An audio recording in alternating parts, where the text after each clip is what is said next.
बिस्मिल्लाहिर्रहमानिर्रहीम, अस्सलाम वालेकुम। प्रोग्राम चाइना टुडे में खुश आमदेद। ये दिलचस्प प्रोग्राम GNN और चाइना मीडिया ग्रुप के इश्तराक से पेश किया जाता है। मैं हूँ आपकी मेज़बान इशाल अली।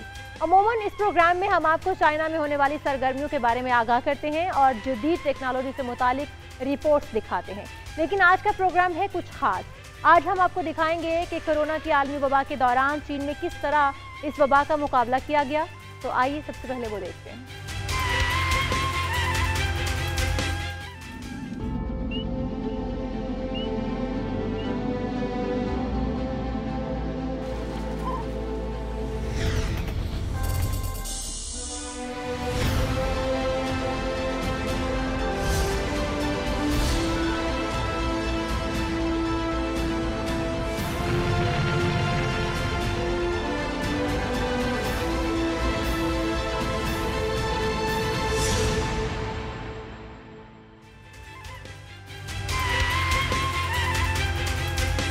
हमारी ज़मीन वो वाहिद सैयारा है जो ज़िंदगी के लिए जाना जाता है। ये खूबसूरत घर सिर्फ इंसानों के लिए नहीं है, बल्कि उनके लिए भी है जो हमें हमारी आंख से नज़र नहीं आते। ये अपने जैसे दूसरे बनाने की सलाहियत रखते हैं। तग़य्युरात कुदरती तौर पर रूनुमा होते हैं। 2019 के आखिर से दुनिया को अपनी लपेट में लेने वाला कोरोना वायरस अब तकरीबन 1000 तब्दीलियों से गुजर चुका है। 8 जनवरी 2023 तक दुनिया भर में तस्दीक शुदा केसेस की तादाद 664 मिलियन और हलाकतें 6.7 मिलियन तक हो चुकी हैं। इस आफत का सामना करते हुए चीन ने इस वबा की 5 लहरों का मौसर जवाब दिया है और 100 से ज़ायद मकामी वबाई वाक़यात से निमटा है, जिसमें रोकथाम के साइंसी और दुरुस्त इक़दाम का इस्तेमाल हुआ। इस तरह असल वायरस की वसी पैमाने पर मुंतकिली और डेल्टा वेरिएंट जैसे इक़साम से बचा लिया गया है, जिससे संगीन बीमारियों और अमवात में नुमाया कमी हुई और लोगों की जिंदगियों और सेहत का तहफ़्फ़ुज़ हुआ। गुज़श्ता 3 बरसों में दिल को छू लेने वाली कई कहानियाँ सामने आई हैं, जो वबा के खिलाफ इस मुश्तरका जंग में 1.4 अरब चीनियों की कहानियाँ हैं।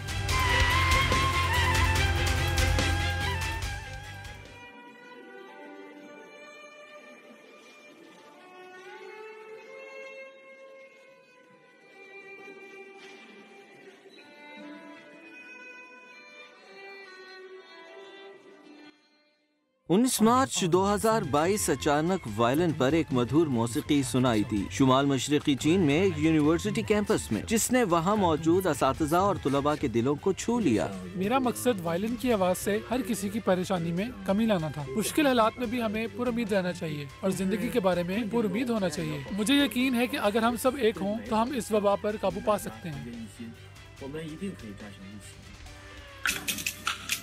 27वीं मंजिल पर रहने वाले न्यूक्लिक एसिड टेस्ट के लिए नीचे आए। वबा के इन अंधेरों में चीनियों ने एक दूसरे की हौसला अफजाई, उम्मीद, मोहब्बत और साबित कदमी से की, ताकि मिलकर इस वबा का मुकाबला किया जा सके।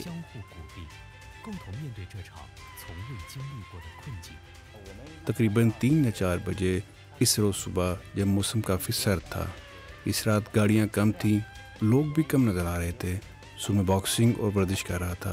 मैं सर्दी में इस तरह खुद को गर्म रख सकता था। इस नौज़ायदा बच्ची को छोटा अनार कहा जाता है। इसकी पैदाइश ने 90 मिलियन से ज्यादा लोगों की तवज्जो हासिल की। इस बच्चे के वालिदैन कोरोना वायरस का शिकार हुए। इसकी पैदाइश पर इसकी देखभाल की खातिर इसे 14 रोज के लिए इंतहाई निगहदाश्त के वार्ड भेज दिया। मीडिया ने इस बच्चे की किस्मत पर तवज्जो दी। एक क्लाउड लाइव स्ट्रीमिंग इसके लिए बनाया गया। बेशुमार लोगों ने ऑनलाइन उसकी हर हरकत को फॉलो किया। लोगों ने अज़राहे मजाक इसे क्लाउड बेबी पुकारा और ऑनलाइन इस पर नजर रखने वाले क्लाउड वालिदैन इसे इंटरनेट के जरिए मुख्तलिफ नेक तमन्नाएं भेजते थे। छोटा अनार वो नाम था जो उसे इंटरनेट सारिफीन ने दिया। वो पहले कमरी महीने के 10वें दिन 6 बजे पैदा हुआ था। चूँकि चीनी में 10 और 6 को शी और लियू कहते हैं और अनार को भी शी लियू कहा जाता है, इसलिए इस बच्चे का नाम शी लियू यानी अनार रखा गया। दूसरा ये कि मौजूदा हालात के पेश नजर मुझे उम्मीद है कि सब एक दूसरे के साथ मुत्तहद रहेंगे और इस वबा के खिलाफ मिलकर लड़ेंगे। ये चिंची फोंग है। ये एक आम हाई स्कूल तालिबा है। वबा के दौरान इसकी जानिब से एक खत ने चीन में हर किसी के दिल को छू लिया। मैंने अपनी वालिदा को तुम्हारे पास भेजा है। चिंची फोंग की वालिदा और दादा सेहत के शोबे से वाबस्ता हैं। उसकी वालिदा लियू फैन बच्चों में सांस के इन्फेक्शन के शोबे में एक माहिर है। वो फ्रंट लाइन पर लड़ रही हैं। सब बच्चे मेरे अपने बच्चों की तरह हैं। ये मुल्क और ये मुआशरा हम सबका है। ये हमारा फर्ज है कि हम इनकी हिफाजत करें।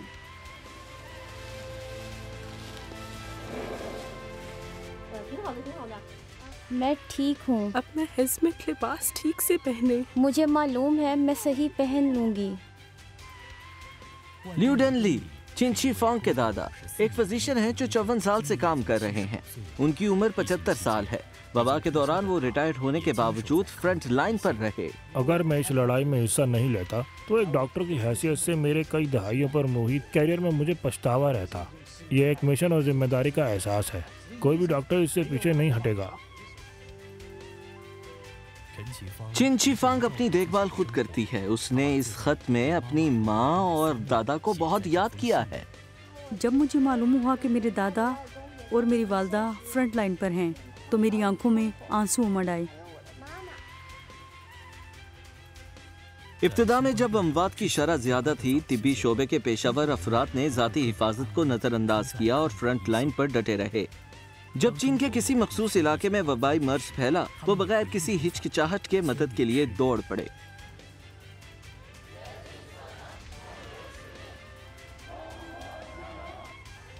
बतौर एक हेल्थ प्रोफेशनल मैं पीछे नहीं हटूंगी। मुझे यकीन है कि हम इस वबा पर काबू पा लेंगे।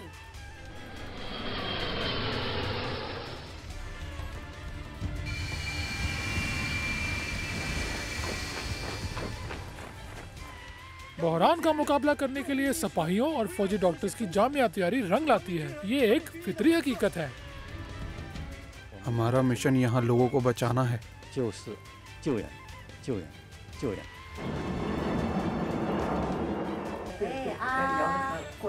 यहाँ तजुर्बेकार हैं जिनकी उम्रें 70 साल से जायद हैं, जो वबा के खिलाफ फ्रंट लाइन पर लड़ रहे हैं।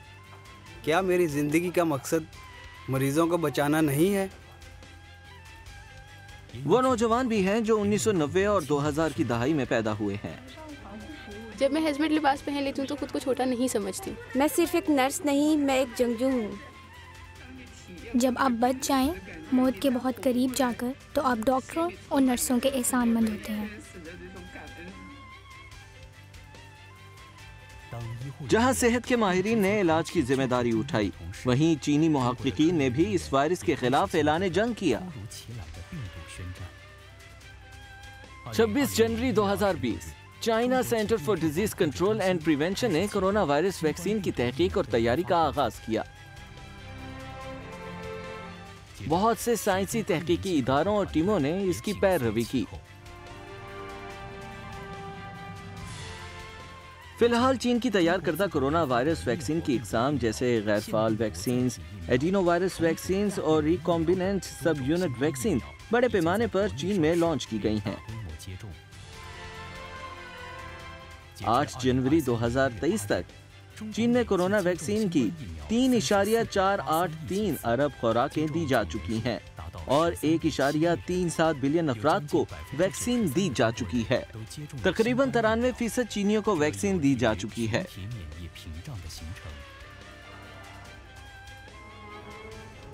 ये इज्तिमाई कुव्वत मुदाफ़ियत के लिए साजगार है। कम्युनिटी वर्कर्स, रज़ाकार, ट्रक ड्राइवर्स, कोरियर वाले और कुछ और मेहरबान भी हैं जो इस वबा में फ्रंट लाइन पर रहे। अचानक आने वाली इस आफत का सामना करते हुए चीनी मुत्तहिद हैं, एक ताकत की तरह इस वायरस का मुकाबला करने के लिए।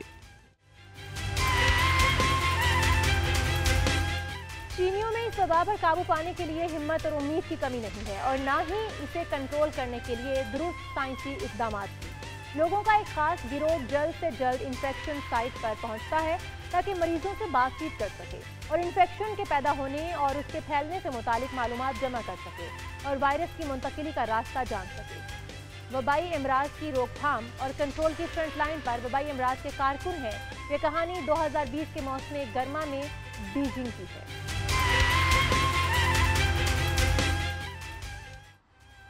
10 जून 2020 मकामी तौर पर 56 दिनों में कोई नया केस नहीं आया था। चीन के दारुल हुकूमत बीजिंग में, जिसकी आबादी 21 मिलियन से ज्यादा है, बहरहाल उस रात अचानक एक खबर ने मौसम सरमा के सुकून को खराब कर दिया। इस खबर की वजह से बीजिंग में परेशानी फैल गई। मैं उस वक्त ड्यूटी पर था। डो जियांग फिंग, चीफ फिजिशियन। 11 जून रात 12:30 बजे जुआंगवू अस्पताल ने इत्तला दी कि बीजिंग में एक शख्स जिसकी कोई ट्रैवल हिस्ट्री नहीं है, इसका टेस्ट मुस्बत आया है। फौरी तौर पर मैं जानता था कि हमें इस मसले से निपटना है। मुझे अंदाजा हो गया था कि मामला वक्त के खिलाफ दौड़ का है। डाओ जिंगफेंग, जो बीजिंग में वबाई अमराज के माहिर हैं, इन्फेक्शन के माखिज की तहकीकात और मरीज के करीबी राबतों की मालूमात हासिल करना उनका सबसे अहम काम बन चुका था।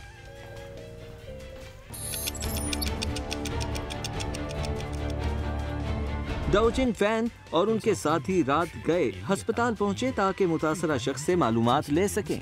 क्या अलग खुश्क महसूस हो रहा है? मुझे कुछ खुश्क महसूस हो रहा है। ये थोड़ा सा खुश्क महसूस हो रहा है, ऐसा ही है? मुझे पहले हलक में हल्की सी सोजिश थी। डाओ जिंगफेंग और उनके साथियों को गुज़िश्ता 14 दिनों से मरीज की सरगर्मियों को जानने की जरूरत थी। हर दिन की तमाम तफसीलात का मुमकिना हद तक रिकॉर्ड जानना जरूरी था। ये काफी मुश्किल है हमारे वबाई अमराज के कारकुनों के लिए। उन्हें बहुत मतनुआ अंदाज इख्तियार करना होता है जब वो मरीज से बात करते हैं, नित नए अंदाज से, ताकि उन्हें याद दिला सके। इनके गुज़िश्ता 14 दिनों की तफसीलात, मिसाल के तौर पर अदायगियों की तफसीलात, इलेक्ट्रॉनिक अदायगियाँ, इनके आने जाने की तफसीलात और अहम वाक़यात। आमतौर पर हम पहले सयाक और सबात बनाते हैं और फिर खाली जगहें पुर करते हैं। 4 घंटों से जायद की तवील गुफ्तगू के बाद इस मरीज की सरगर्मियों का एक चार्ट बनाया गया। इसमें बीजिंग के 23 मकामात शामिल थे। जितना मैंने सोचा था ये उससे कहीं ज्यादा तेज है। मैंने कुछ राब्ते हासिल किए हैं। मैं वापस जाकर इनसे कॉल पर राब्ता करूंगी।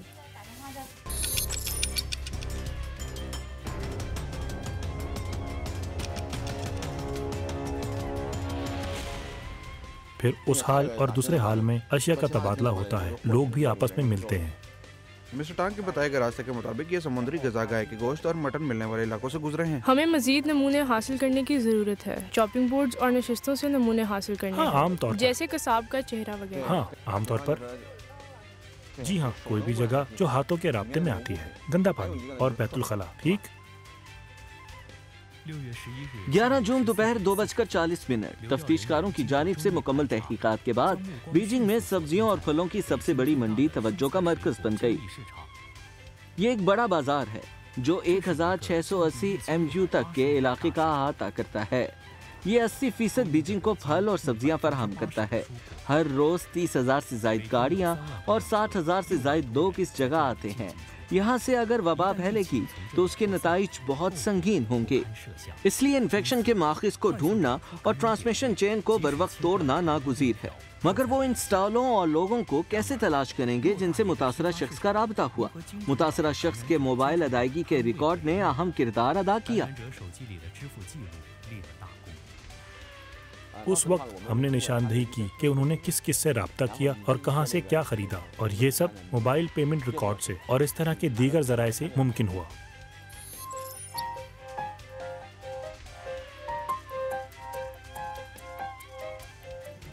ग्यारह जून रात 10:15 मुतासरा शख्स की जानिब से फराहम करदा 23 मकामात के न्यूक्लिक एसिड सैंपलिंग के नताइज सामने आए।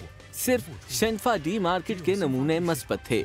इससे डो जियांगफेंग के अंदाजों की तस्दीक हो गई कि इन्फेक्शन की जगह शेनफा डी मार्केट थी। पहले तस्दीक शुदा केस के सामने आने से लेकर इन्फेक्शन के आगाज की जगह तक पहुंचने में डो जियांगफेंग और उनकी टीम को 24 घंटे से भी कम वक्त लगा। 13 जून रात 3 बजे वबाई सूरत हाल के तज्जिये और फैसले की बुनियाद पर बीजिंग ने शेनफा डी ज़रई मसनूआत की होलसेल मार्केट बंद कर दी। देखिए, शिंगफाडी मार्केट बंद हो गई थी 13 जून रात 3 बजे। इस मार्केट में 12,000 से ज्यादा अफराद मौजूद थे। अगर लॉकडाउन बाद में हुआ होता तो बहुत से लोग बीजिंग छोड़ चुके होते। रोकथाम के इक़दामात और कंट्रोल करना मुश्किल होता। सख्त और दुरुस्त इक़दामात के फौरी नफाज की वजह से जून की 13 और 14 तारीख को 36 मस्बत केसेस के बाद केसेस में फौरी कमी देखने में आई। ये शहर जिसकी आबादी 21 मिलियन है, इसमें मजीद कोई ट्रांसमिशन नहीं हुई। बीजिंग में वबाई सूरत हाल पर मौसर तरीके से काबू पा लिया गया। 北京市的疫情得到有效控制。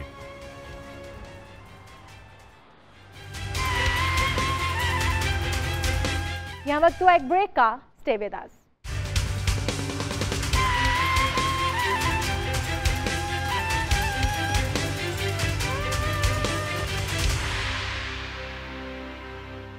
इस वबाई मर्ज के खिलाफ लड़ाई में चीन ने हमेशा लोगों की जिंदगियों को अव्वलियत दी है।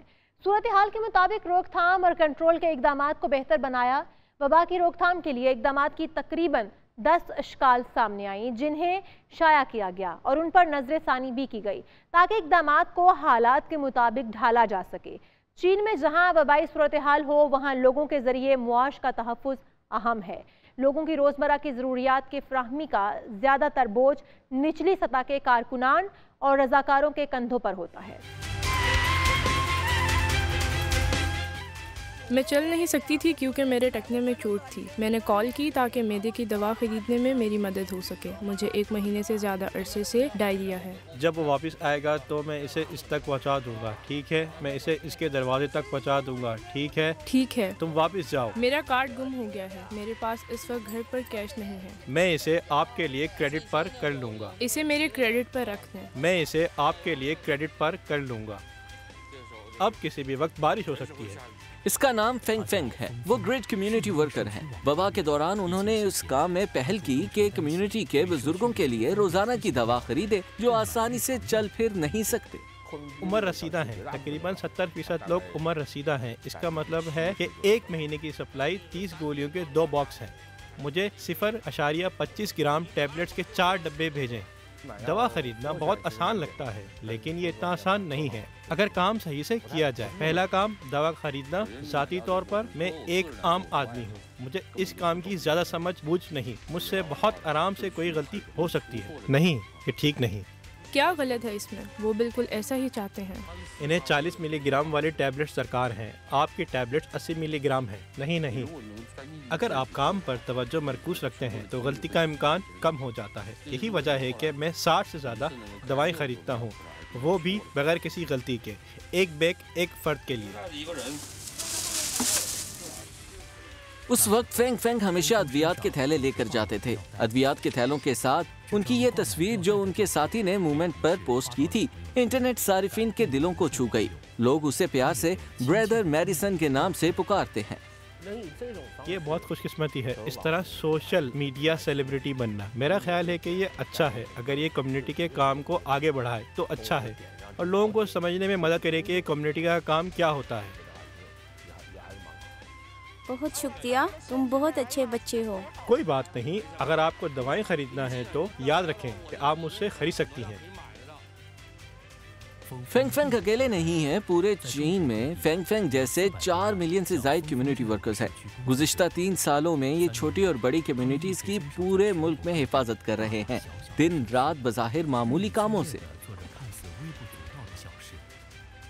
इस वबा के दौरानिए के तवालत से हमारे समाजी कारकुन थक चुके हैं। आपने गुज़िश्ता 2 माह में सूरत हाल देखी है। देखें, अब हमारे पास सिर्फ 16 समाजी कारकुन हैं। यहाँ 6000 से ज़्यादा घर और 20,000 से ज़्यादा लोग हैं, लेकिन समाजी कारकुन 16 हैं। हम हीरोज़ हैं। हम समाजी कामों के हीरोज़ हैं। रोजमर्रा की जरूरियात और खाने की फराहमी, कोरियर और लॉकस्मिथ खिदमात और कचरे को ठिकाने लगाना, समाजी कारकुन रिहायशियों को सारी खिदमात फराहम करते हैं। वो रोज कम्युनिटी में सफर करते हैं ताकि उन अफराद की मुश्किलात हल कर सके जो घर में क्वारंटीन में हैं। यहाँ आपको तकलीफ देने पर माजरत। कोई बात नहीं, मैं इसे यहाँ रख देती हूँ, आप उठा लीजिएगा। ठीक है, शुक्रिया। आपके घर में कचरा है, मैं फेंक देती हूँ। जी। कोई बात नहीं, मुझे दे दें। तकलीफ की माजरत। कोई बात नहीं, इसे यहाँ रख दें। ठीक है, बच्चे ठीक हैं? हाँ, वो ठीक हैं, शुक्रिया। कोई बात नहीं, मैं हमेशा आपको ज़हमत देता हूँ। कोई बात नहीं, दरवाजा बंद कर दें। कोई जरूरत हो तो मुझे कॉल कर लीजिएगा। ठीक है, गुड बाय। ये रोजमर्रा की जिंदगी में पाए जाने वाले हीरोज हैं। इनकी मसरूफ और मेहनती शख्सियत ने बेशुमार शहरियों को मुतासिर किया है। बहुत से रजाकार भी हैं जो मदद के लिए मौजूद होते हैं। कम्युनिटी कारकुनों के साथ मिलकर उन्होंने कम्युनिटीज का तहफ़्फ़ुज़ किया है। वबा से महफूज रहना हर किसी की ख्वाहिश है।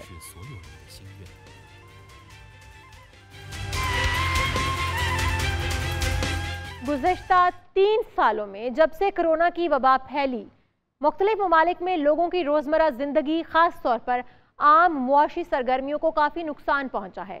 चीन ने हमेशा अपने अवाम की हिफाजत और सेहत को ज़्यादा यकीनी बनाने पर जोर दिया है और उसके साथ साथ मुआशी और समाजी ज़िंदगी पर वबाई अमराज के असरात को कम से कम रखना एक बेमिसाल चैलेंज था। चीन के मशरकी साहिल पर कपड़ों की होलसेल मार्केट में इस मुश्किल और पेचीदा सूरत हाल में एक मुतवाज़न हल तलाश किया गया। वो हल है क्या, वो जान लेते हैं।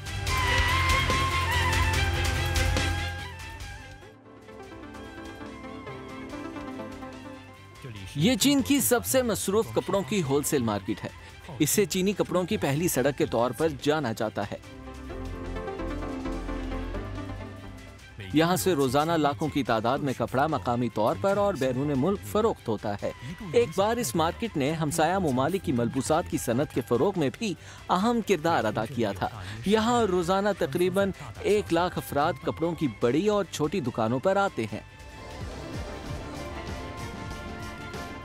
अचानक आने वाली कोरोना वबा ने यहाँ का कारोबार बंद कर दिया। ताजरों ने एक मुश्किल सूरत हाल का सामना किया। हर रोज बड़े पैमाने पर नुकसान हुआ।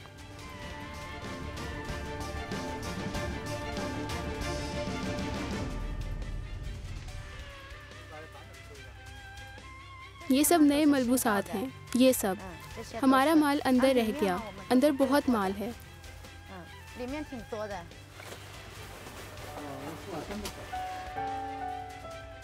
वबा के दौरान हमारे पास 5 मिलियन युआन मालियत की अशिया का बैकलॉग था। जब कारोबार नहीं होता तो परेशानी होती है। मेरी उम्मीद हर गुजरते दिन के साथ ख़त्म हो रही थी। मुझे नहीं मालूम था कि क्या करना है। ह्यू चिंग भी इस मार्केट में 18 साल से काम कर रही हैं। उन्होंने सेल्स गर्ल के तौर पर शुरुआत की और 80 मुरब्बा मीटर के स्टोर की मालिक बन गई। सालाना फरोख्त मिलियंस युआन तक हो सकती है।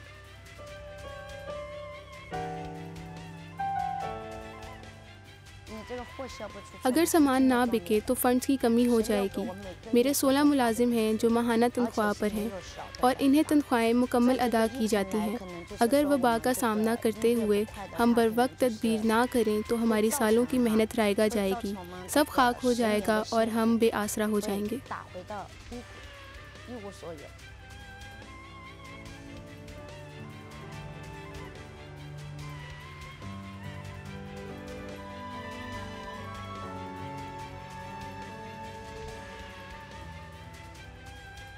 ह्यू चिंग मिंग की तरह बाजार में मौजूद बहुत से कारोबारियों को इसी परेशानी का सामना करना पड़ता है।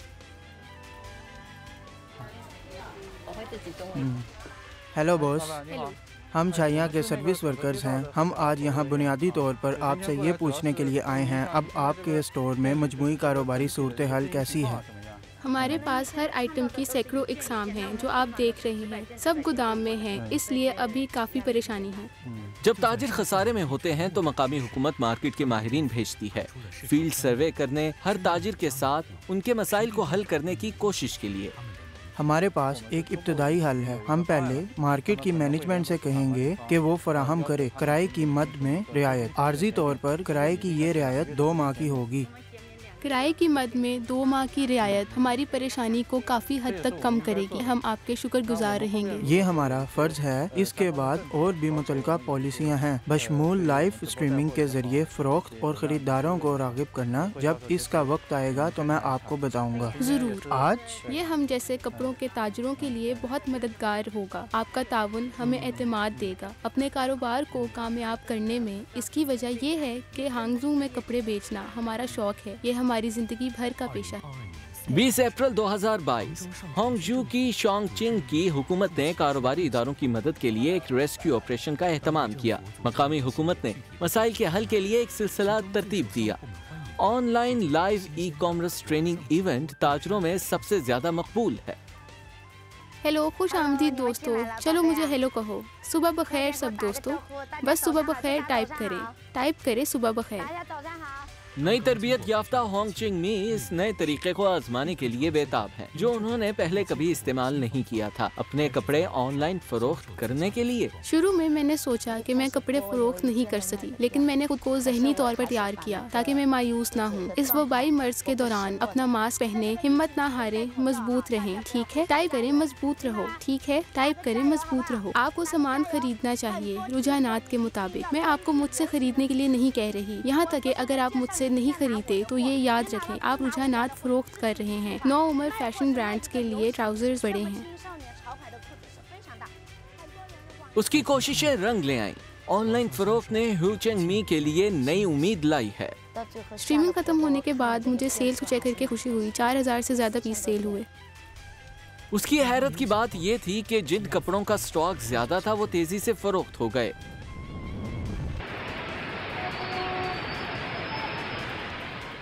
माजी की हलचल और गहमा गहमी लौट आई है। अब न सिर्फ बाजार में मामूल के मुताबिक भीड़ भाड़ और हलचल है, ऑनलाइन कारोबार भी फल फूल रहा है। ये आज हमारा ताज़ा तरीन स्टॉक है। ये सब अंदर से कॉटन है। हम आईपैड के जरिए ऑर्डर्स ले सकते हैं या फिर मोबाइल फ़ोन से। वो अपने फ़ोन के जरिए ऑर्डर्स ले रही हैं। चिंग चिंग, क्या आप ऑर्डर्स ले रही हैं? जी हाँ, वो अपने फ़ोन के जरिए ऑर्डर ले रहे हैं। देखो वो सब ऑर्डर ले रहे हैं। ग्राहक WeChat पर था। मुझे देखने दो, मुझे मालूम है।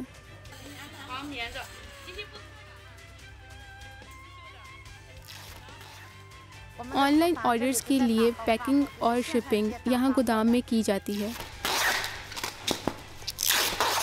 सिजिपिंग क्लॉथिंग मार्केट की एक ख़ास बात है। इस आवाज़ को सुनकर आप जानते हैं कि कारोबार अच्छा है या नहीं।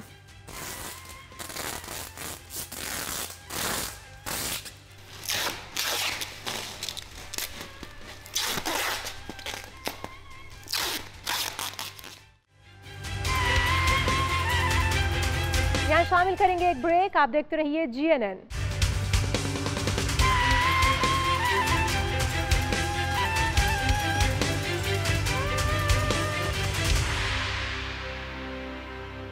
वेलकम बैक नाजरीन। हैरत अंगेज तौर पर टेप फाड़ने की आवाज़ इस लम्हे में सबसे खुशगवार आवाज़ बन गई है और ज़्यादा गैर मुतवक्के तौर पर हालिया बरसों में चीन में इंटरनेट की तेज़ रफ्तार, तरक्की और मकबूलियत ने वबाई अमराज के दौरान चीन के लिए नए हल लाए हैं। ऑफलाइन से ऑनलाइन तक लॉजिस्टिक्स हमवार रहती हैं, पैदावार और ज़रिया मुआश को बरकरार रखा जाता है। चीनियों ने वबाई अमराज के असरात को कम से कम करने की पूरी कोशिश की है। कोरोना वायरस की वबा इंसानियत को दरपेश एक आफत है। हम मुश्किल वक्त में एक दूसरे की मदद करके ही मुश्किलात पर काबू पा सकते हैं।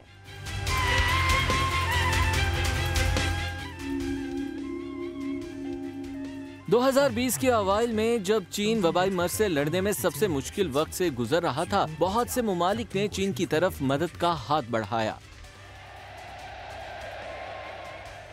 16 फरवरी 2020 को लालिगा के 24वें राउंड में खेल गैर मामूली लग रहा था। खेल शुरू होने से पहले FC बार्सिलोना ने एक थीम इवेंट का इनेकाद किया। इसमें 22 बच्चों ने खुसूसी टीम यूनिफॉर्म पहने हुए थे, जिन पर मजबूत रहो चीन के अल्फाज दर्ज थे। ये बच्चे दोनों टीमों के खिलाड़ियों के साथ मैदान में उतरे। इंसानियत और वबाई अमराज के दरमियान मुकाबला भी एक खेल है, एक ऐसा खेल जो बिलाखिर जीतना जरूरी है। मंगोलिया चीन का शुमाली हमसाया है। यहाँ पर एक शीप ऑपरेशन का आगाज किया गया। महज चंद दिनों में मंगोलिया के 21 सूबों से 30,000 भेड़ें इकट्ठी करके चीन भिजवाई गईं, ताकि वबा के खिलाफ जंग में चीन की मदद की जा सके। 14 फरवरी 2020 को इराक में बगदाद के बैनुल अक़वामी हवाई अड्डे पर इराकी कम्युनिटी की जानिब से चीन को अतिया की जाने वाली तिब्बी अशिया की पहली खेप जहाज पर चढ़ाई गई। 9 फरवरी 2020 को रूसी हवाई जहाज इल्यूशन 276 के जरिए इंसानी हमदर्दी की बुनियाद पर चीन के लिए 23 टन से ज्यादा इमदाद चीन तक पहुंचाई गई। 77 मुमालिक और यूनिसेफ समेत 12 बैनुल अक़वामी तंजीमों ने चीन को मुख्तलिफ अशिया के सिलसिले में मदद फराहम की।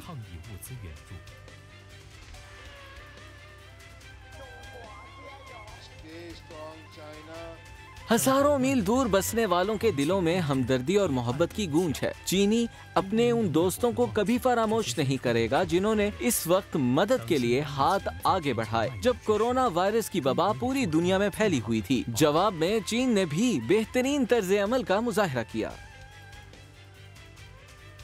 मार्च 2022 में कंबोडिया वबा के तारीख दौर में दाखिल हो चुका था। चीन ने कंबोडिया की मदद के लिए फौरी तौर पर मेडिकल टीम और तिब्बी अशिया फराहम की और एक तवील मुद्दती इमदादी मंसूबा भी तश्कील दिया। कैसे हो? तबीयत नासाज है? अब तुम में क्या अलामात हैं? मैं कमजोर और बीमार महसूस कर रहा हूँ। ये एक ऑनलाइन कंसल्टेशन है। ये कोविड से मुतासरा मरीज है। उसका न्यूक्लिक एसिड टेस्ट का नतीजा गुज़िश्ता 1.5 माह से मुसलसल मस्बत आ रहा है। मरीज बेहद बेचैन है। उसके मर्ज की तशखीस और इलाज एक चीनी डॉक्टर ने किया था। एक वजह यह है कि ये बहुत दूर रहता है, इसके लिए हम तक आना मुश्किल है। ऐसी मरीजों के लिए हम इन्हें बीमारी की अलामात का इलाज करने के लिए वीचैट, वीडियो कॉल या दीगर ज़राए से वीडियो कॉल का तरीका अख्तियार करते हैं। ये वो दवा है जो मैंने आपके लिए तजवीज़ की है। ये नुस्खा है। हम बाद में डाक के जरिए दवा आपके घर पहुँचा देंगे। आप अपना पता दीजिए। आप बिल्कुल भी परेशान न हों। आप 1 हफ्ते के अंदर बेहतर हो जाएंगे। शुक्रिया शुक्रिया। बस तो फिर गुड बाय। आपकी जल्द सेहत याबी की दुआ। 1 हफ्ते इलाज के बाद मरीज का न्यूक्लिक एसिड टेस्ट मनफी आया।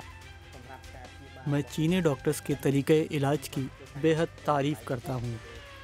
हर वो मरीज जो इलाज के लिए यहाँ आया, उन्होंने तारीफ की और उनकी सेहत भी पहले से बेहतर हुई। मरीजों में पाई जाने वाली कुछ आम अलामात में बुखार और थकावट हैं। वो थका थका महसूस करते हैं और सांस ठीक से नहीं ले पाते हैं। चीनी डॉक्टर्स कंबोडिया के डॉक्टर्स को मदद फराहम कर रहे हैं। चीनी और कंबोडियन डॉक्टर्स कोरोना के मरीजों की तशखीस और इलाज में ताउन करते हैं। 60 दिनों और रातों के अनथक मेहनत के बाद चीन की तिब्बी इमदादी टीम ने कंबोडिया से वबा के तारीख साए दूर करने में मदद फराहम की। मैंने आज एक खसूसी मरासला अरसाल किया है। मुश्किल वक्त में जो एक फरीक हमारी मदद कर सकता है, इससे हमारी बहुत सी तवक्कुआत वाबस्ता है और वो चीन है। ये 15 मार्च 2020 को सर्बिया के सदर का आवाम से किया गया खिताब था जो टीवी पर नशर किया गया।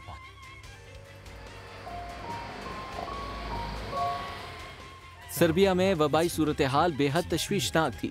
हंगामी इमदाद दरकार थी। उन्होंने अपनी उम्मीदें चीन से लगाई। महज 6 दिन बाद सर्बिया की मदद के लिए चीनी तिब्बी माहिरीन की टीम तकरीबन 10 टन तिब्बी साजो सामान के साथ बलगरात पहुंच गई। सर्बिया के सदर ने बजाते खुद हवाई अड्डे पर उनका इस्तकबाल किया। उन्होंने 5 सितारों वाला झंडा बुलंद किया और एक भरपूर बोसा दिया। मार्च 2020 में इटली में वबा फूटी। चीन ने फौरी तौर पर पहली तिब्बी इमदादी टीम को चीन की जानिब से अतिया की गई 31 टन तिब्बी अशिया के साथ इटली रवाना किया। चीन एक बड़ा जिम्मेदार मुल्क है।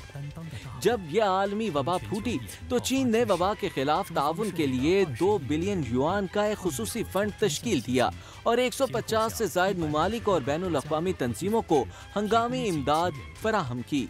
27 मुमालिक में तिब्बी माहिरीन की 29 टीम्स भेजी। ये अवामी जमहूरिया चीन के क़याम के बाद से अब तक बैनुल अक़वामी सतह पर इंसानी हमदर्दी का सबसे तेज और बड़ा एक्शन था।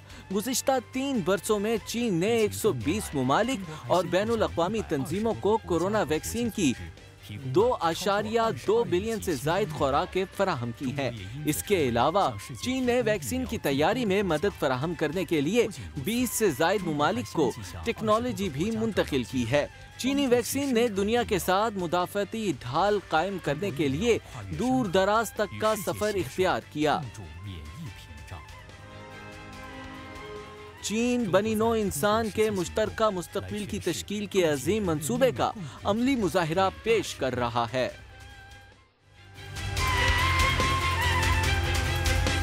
कोरोना वायरस इंसानियत का मुश्तरका दुश्मन और एक आलमी चैलेंज है। इस चैलेंज का मुकाबला करने के लिए दुनिया भर के लोगों को वायरस के खिलाफ जंग में एक दूसरे का हाथ थामना होगा। बनी नौ इंसान की मुश्तरका मंजिल का रास्ता बहुत से मुश्किलात से अटा है, लेकिन सड़क के इख्तिताम पर एक कौसे कज़ा भी है। चीन दुनिया के साथ मिलकर मुश्किलात पर काबू पा रहा है और आगे बढ़ रहा है। वबा के खिलाफ 3 साल की इस जंग में हमारा यकीन मजीद पुख्ता हो गया है कि सर्द मौसम गुजर जाएगा और बिलाखिर बहार की रुत आएगी। चाइना टुडे से इस हफ्ते इतना ही। किसी भी खबर की मजीद तफसीलात जानने के लिए हमारी वेबसाइट विजिट कीजिए GNNHD.TV। इसके अलावा आप हमें फेसबुक और ट्विटर पर भी फॉलो कर सकते हैं। देखते रहिए GNN, क्योंकि GNN जानता है।